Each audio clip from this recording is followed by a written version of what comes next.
Hello, magandang umaga po mga kagapay. Ayon po sa pagbubulay ng salita ng Diyos, matatagpuan po sa Job 1, talata 21. Ganito pa sinasabi, si Yahweh ang nagbibigay, siya rin ang kukuha. Purihin si Yahweh. Tayo manalangin namin Diyos, maraming salamat.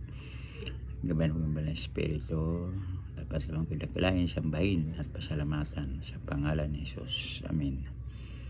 Ay pamagat po, pagpupuri. Kahanga-hangang pananampalataya ang ipinakita ni Job. Isipin, isa pa lamang sa mga pagsubok ng kanyang sinapit ay nakapanlulo muna. Tulad lang isa lang sa ating anak ang mamatay, lalo na't sa isang sakuna, ay masasabing napakatindi na. Yan pa kayang lahat at hindi pa nakaalis ang naghatid ng masamang balita. Ito kaagad ang isa pa na may hatid na ibang masamang pangyayari. At isa pa. Subalit ang sakit ng pangyayari ay ibinaling sa pagpupuri sa halip na manlumo sa pagtingin sa mabigat na dumating. Itinoon ang damdamin sa pagpupuri. Hindi nagtanong, hindi naghinanakit sa Diyos. Maging si Pablo sa kanyang sulat sa loob ng bilangguan, naroon ang kagalakan at pagpupuri sa Diyos.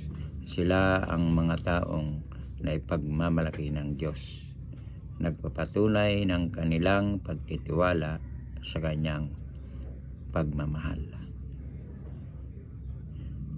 at kakayahan, maging sa mga planong kadiliman ang nagkikita. Walang anuman maaaring dumating sa ating buhay na hindi tayo makapagpupuri at makapagpapasalamat sa Kanya. Ayon sa pinagbulay-bulayan, si Yahweh ang nagbibigay, siya rin ang kukuha. Purihin si Yahweh. Job 1, talata 21. Tayo pa'y manalangin.